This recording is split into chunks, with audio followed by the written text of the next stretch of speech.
So we're going to start this off with the current party in power, the Liberals. Justin Trudeau and his party have represented our government for the last 4 years.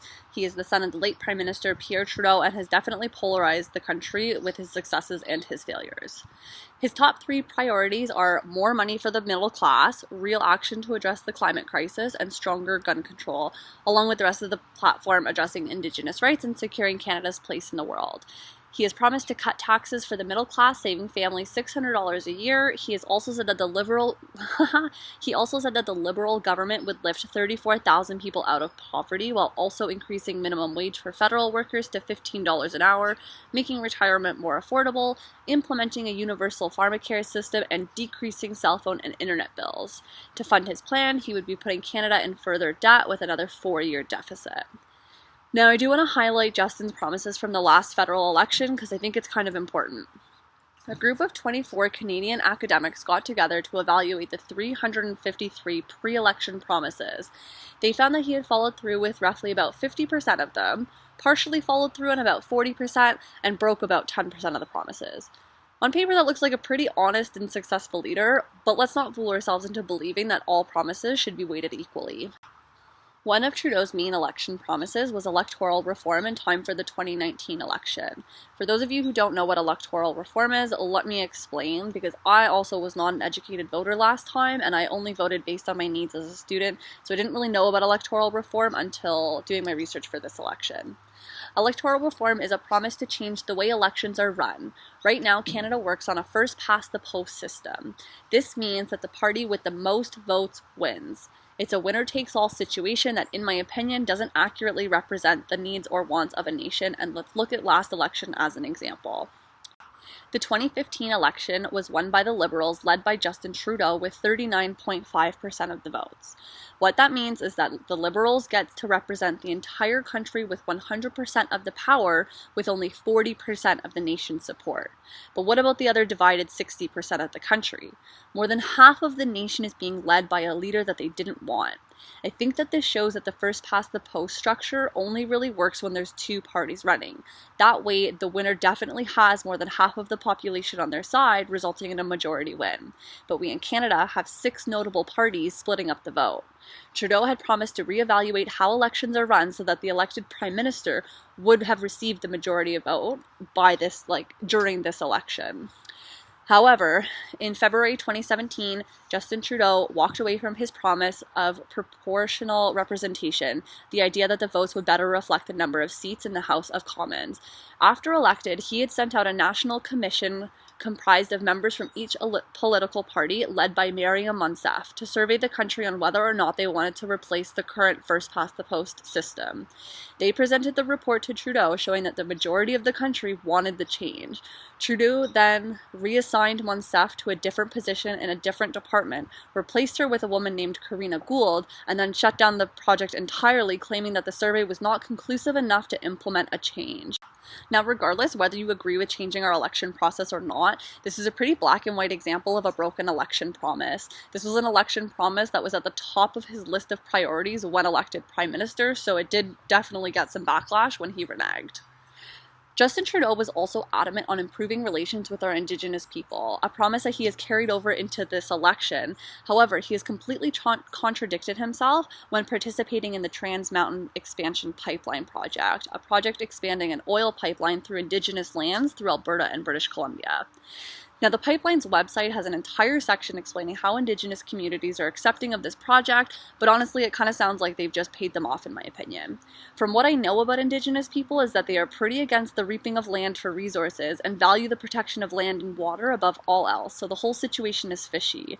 And I also think that the lack of progress with this project also backs up my theory, but I haven't thoroughly researched it, so please look into it if you want to learn more.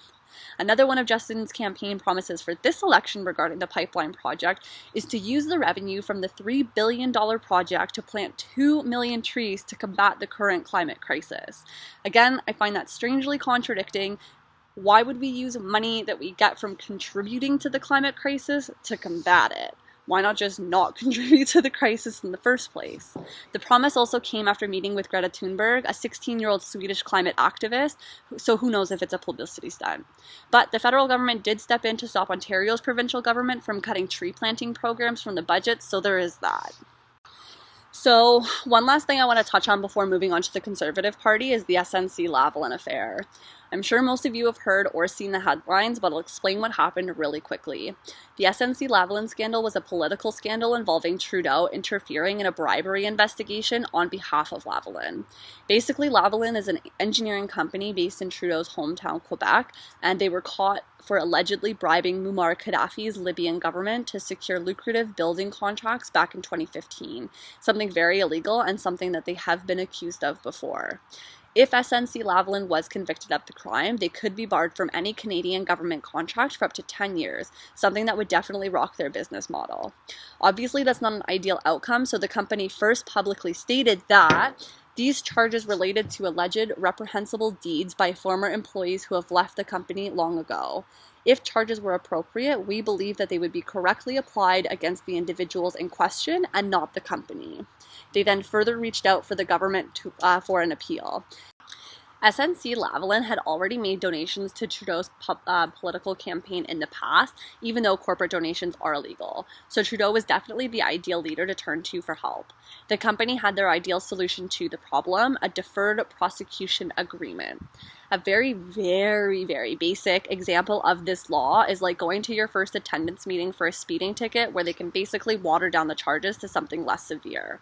Now, this is a very sticky situation because bribery for contracts is almost a required part of the business when dealing with governments of third world countries. Like, the corruption is just, like, you got to adapt or die in that case.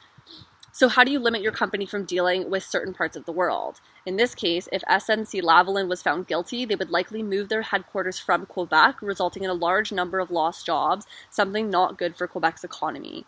Trudeau was ready to pass that law and bail out Lavalin in 2018. Jody Wilson-Raybould, the Attorney General of Canada, was the person who approved or denied any pleas for the use of the deferred prosecution agreement, and she said no to Trudeau's request. She saw this as the government bending the law for a crooked corporation and was not going to allow it. Trudeau's people tried time and time again to get her to budge on her position, but she was pretty adamant on her stance. Now, after a completely independent resignation of one of Trudeau's cabinet members, Trudeau shifted around the remaining cabinet members and transferred Jody to the open cabinet position in January 2019. I also do just want to point out that Jody is a former Aboriginal chief for a tribe in BC, and Trudeau removed her from the highest position an Aboriginal has ever had in the Canadian government, even though he's so adamant on improving our relations with First Nations people, insisting that it was a necessary move for the proper function of the government. After Jody's reassignment, she quit as she felt it was a direct result of her stand on the SNC-Lavalin scandal. The Globe and Mail picked up on the story and it went viral worldwide, something pretty uncommon for Canadian politics. Trudeau stood his ground, however, despite all of the allegations, and said that he never pressured Jody and that her job change was done solely because of the departure of that said cabinet minister. His stance on the SNC-Lavalin scandal was that he was trying to stick with his plan to ensure that Quebec feels it is as equally important to the country and the economy as every other province, while also trying to save thousands of jobs. So I think that's pretty much all you need to know about the Liberals. If you do want to learn more, they've got tons of information on their party website, but we're going to move on to the Conservative Party now.